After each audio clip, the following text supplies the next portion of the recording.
خدمتتون معرفی میکنم هنرمند عزیز و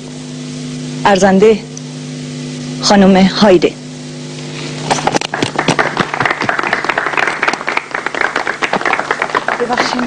گل سنگم گل سنگم چی بگم از دل تنگم مثل آفتابی بر من حتی بی سرم و بی رنگم گل سنگم گل سنگم چی بگم از دل تنگم مثل آفتابی بر من حتی بی سرم و بی رنگم دیدی سر زوم اومد با شادی و شوق اومد زاری نکنه دل شیون نکنه دل این لحظه دیداری پایان شب تاری قوا نکنه دل قلبا نکنه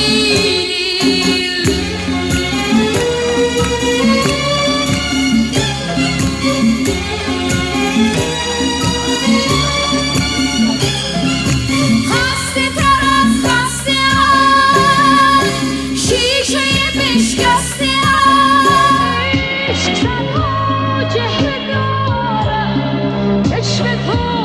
آینه دارش عشق را در چهره آینه دیدن دوست دارم در خموشی چشم قصه ها گفتگو من تو را در جذبه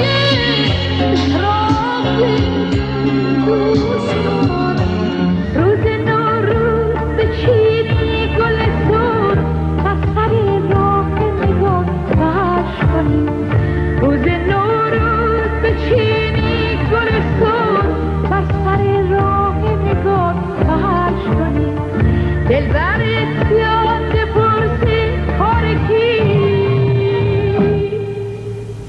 تو براش گفته نتونی چقدر سخت خدایا چقدر سخت خدایا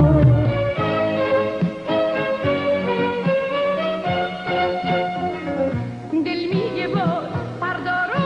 از نو بساز به دل ما دیگه از ما گذار به دل ما دیگه از ما گذار زندگی میگن بقای زنده هاست اما خدایا بس که ما دنبال زندگی نمیریم مریدیم که هر از همین هم خونه بیخونه غربت ما دیار ماست خونین ترین بیرونه در به دری فال تو بود اما نصیب ما شد کودک نازاده ما با دست ما کهن شد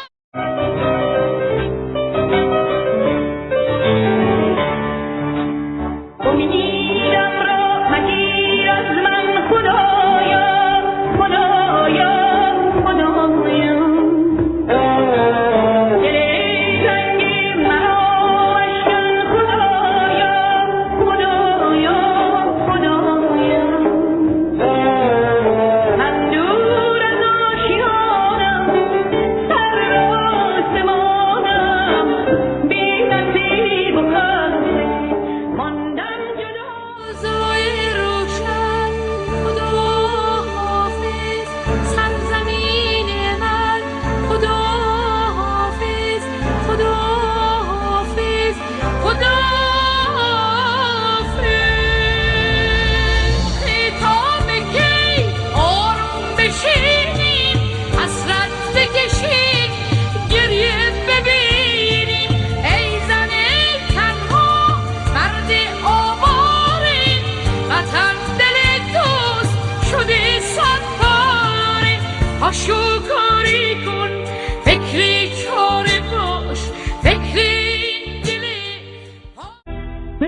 حتی باغبون نفهمید که چاقتی به من زد. رگ و ریشه هام سیاه شد، تو تنم جوون خوشی، اما این دل صبورم به غم زمون خندی. اسم این ترانه سوغاتیه که خواهش میکنم این ترانه رو توضیح بیشتری در موردش. آهنگ این ترانه از ساخته‌های محمد حیدری است با شعری بسیار لطیف و قشنگ از ساخته‌های اردلان سرفراز که ناصر چشم آذرم این آهنگ رو تنظیم کرد. وقتی میای صدای پاد از